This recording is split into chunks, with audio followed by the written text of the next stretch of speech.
essa definição que você deu aí. Ele faz essa diferença, essa distinção. E aí vamos falar também um pouco sobre o Expresso Riso, né? Que é outra parte da sua vida aí, já tá há tantos anos contigo, né? Sua participação lá no Expresso. Sim. Como que você começou a participar? Foi atrás do Pércio? Como que foi isso? Foi.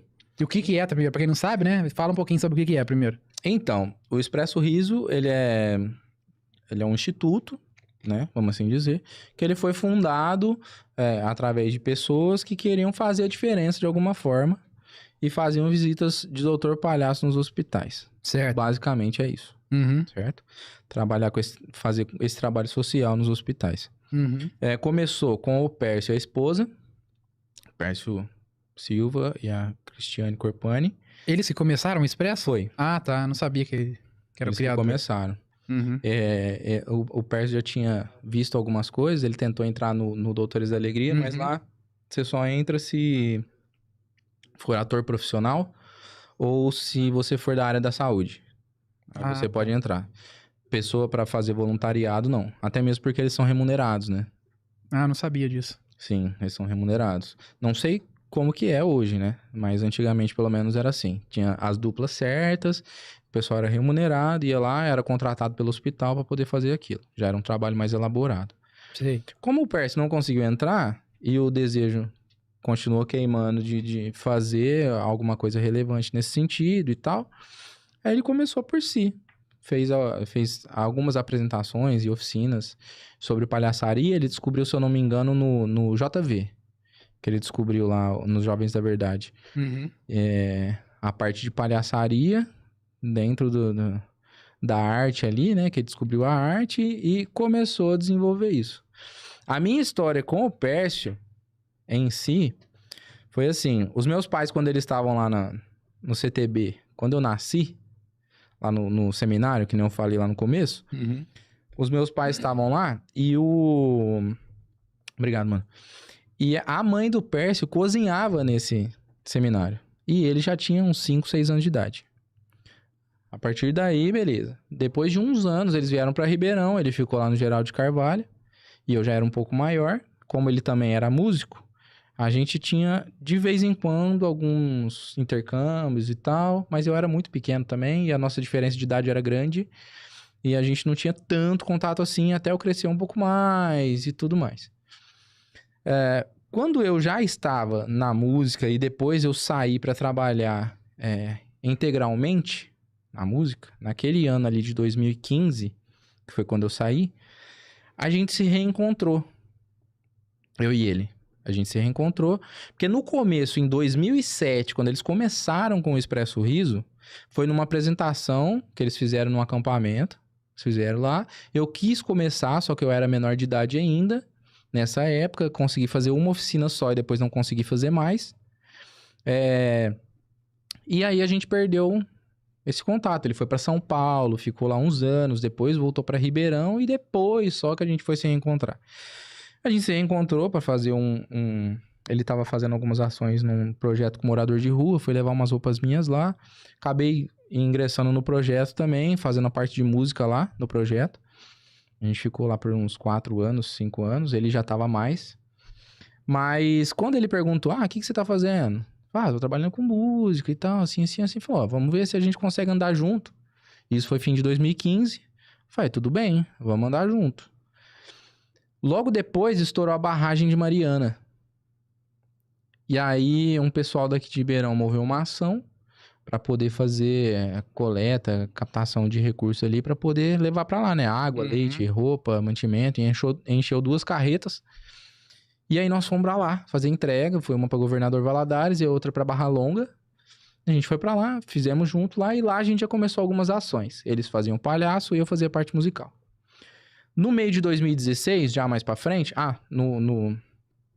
em janeiro desse ano, de 2016, a gente foi pra Bahia, que lá também fez um projeto missionário lá de 28 dias, a gente ficou lá, fazendo algumas ações lá, eu fazia parte musical, eles palhaçaria, e comecei a caminhar com eles nesse período.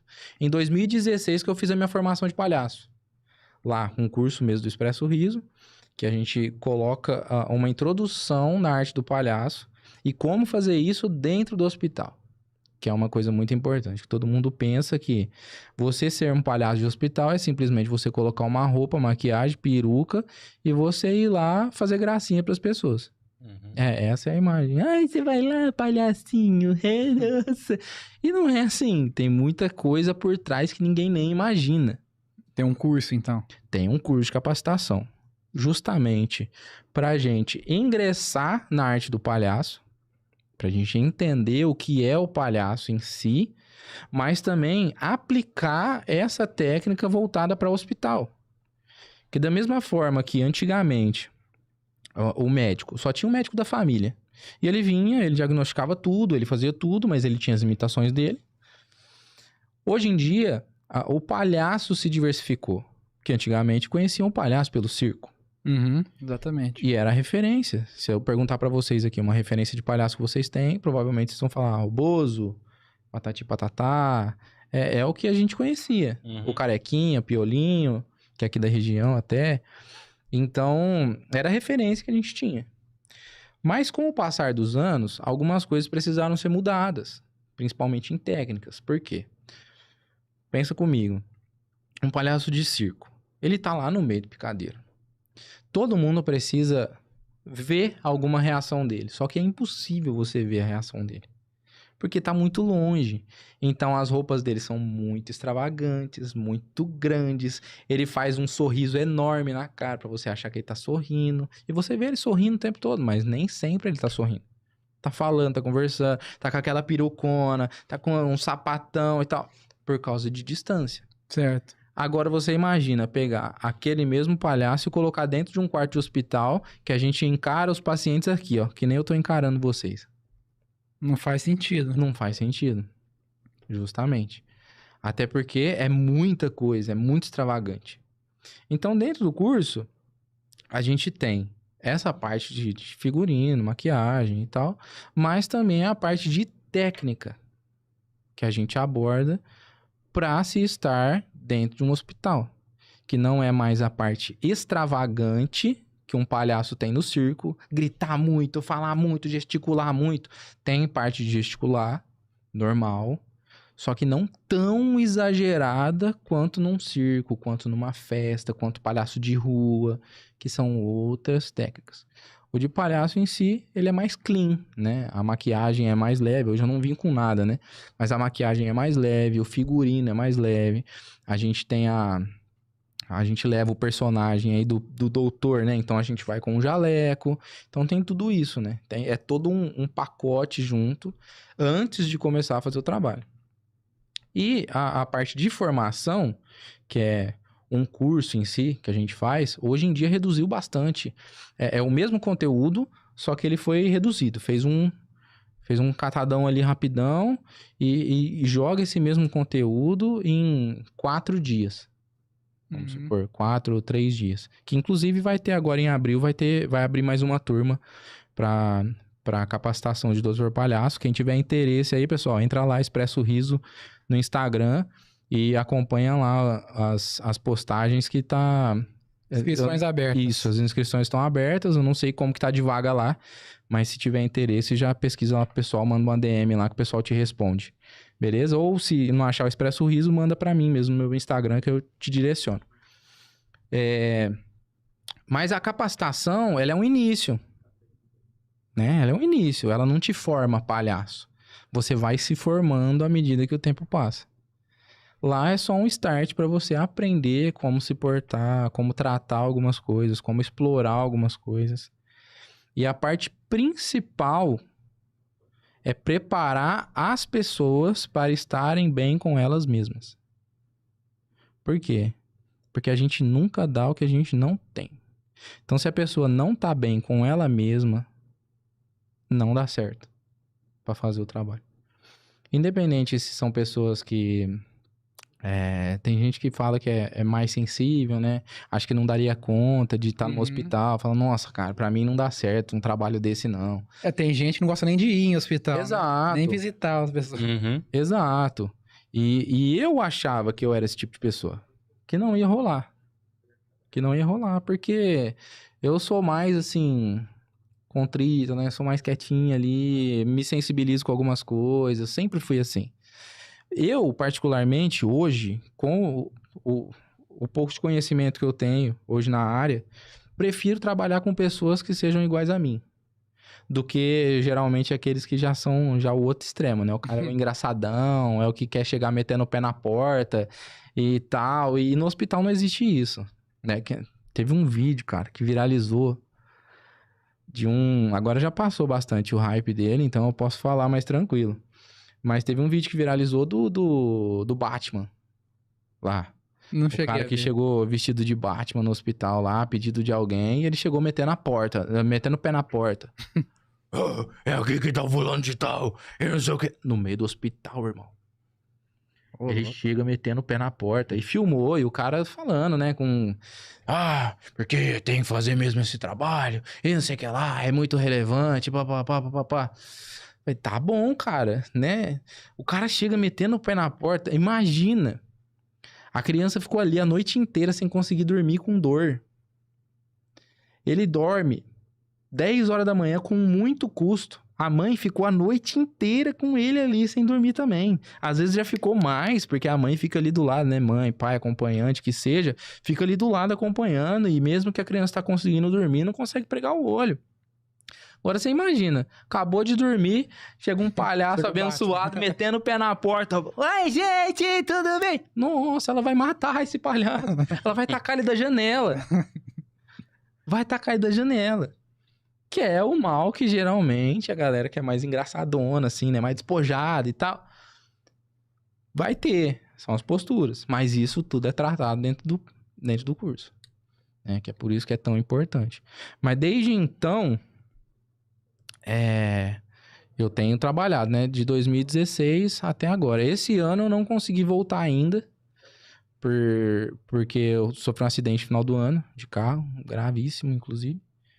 E aí ainda tava resolvendo algumas coisas do carro, seguro, parado, tô resolvendo isso, então acabei não voltando ainda, né?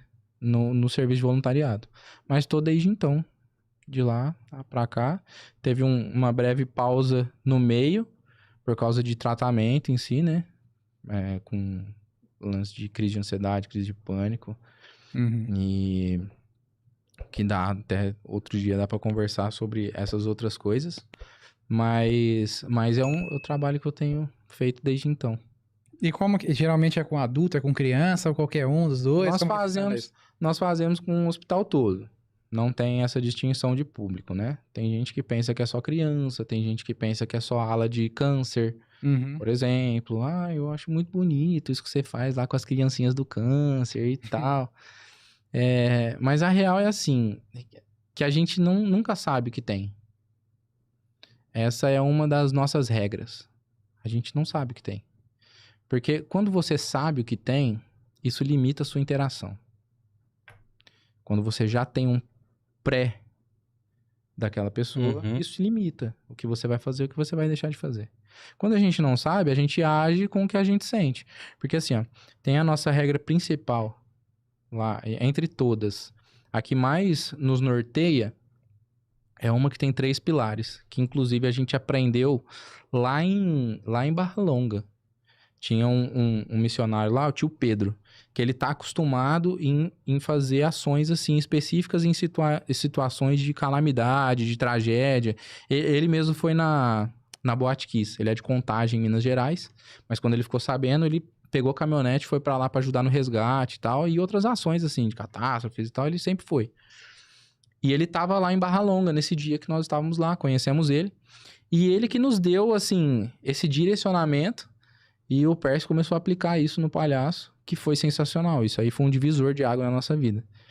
Que ele usou, no caso lá, ele usava o ver, o olhar, sentir e o agir. Como que a gente usa esses 3 pilares? No hospital é assim o tempo todo. A gente olha, primeira coisa que faz é bater na porta, perguntar se pode entrar. Mas antes ainda de perguntar, a gente faz uma leitura no quarto. A gente faz uma leitura. O que tá acontecendo? Tudo tá acontecendo. Eu, como fui uma pessoa sempre observadora desde então, desde sempre, desde menino, assim, sempre fui muito observador. Isso aí me facilitou muito. Essa parte de conseguir fazer uma leitura correta. Inclusive, o Levi foi salvo das facadas porque eu tava observando o que tava acontecendo. Dependesse do Abner. Entendeu? Justamente. Então, eu tô acostumado já. Do jeito que eu tô aqui, eu tô observando onde que tá, o que tem, o que tal. Já fiz a contagem das luzes, das câmeras, dos cabos. Isso tudo acontecendo aqui normalmente. E nos quartos, a mesma coisa. Então, a primeira coisa que a gente faz é o olhar, que a gente observa o ambiente. A gente sente o que o ambiente está proporcionando para nós, como ferramentas que a gente pode usar. O clima, como está o quarto. O que tipo de coisa que a gente pode fazer. E ainda só depois que a gente vai para a reação. Que daí é o olhar, o sentir, e aí a gente age. Né? É por isso que faz o trabalho tão eficaz. Porque a gente não chega já com uma coisa pronta. É sempre improvisado. A gente nunca chega com nada pronto. Por mais que as pessoas acham que já estava programado, já estava tudo. Não tá. Mas essa é a regra principal de um bom palhaço. Ele ter essa sensibilidade, que geralmente os mais engraçadão não tem, mas a galera que se sensibiliza vai ter uma leitura melhor sobre aquele ambiente. Só que isso aí não fica só no palhaço, né? O que o palhaço me abriu os olhos para essas coisas foi na onde eu me enfiei em conhecimento sobre estudar os comportamentos, linguagem corporal, ciclos repetitivos das pessoas, com atitudes, que aí é um aprofundamento maior, né? Mas eu comecei a querer saber, a pessoa tá reagindo assim. Por que ela tá reagindo? Como que eu posso melhorar isso? E eu fui me aprofundando. Hoje, é um assunto que me chama muita atenção, que eu consumo muito conteúdo a respeito da linguagem corporal, análise de comportamentos e tal, que já é uma outra coisa bem mais profunda. Mas ninguém precisa disso para fazer o palhaço, tá? Sim. Eu fiz porque você gosta. Porque eu gostei e me ajudou muito, né? A poder me desenvolver. Só que isso aí, cara, não fica só no palhaço. Imagina na vida.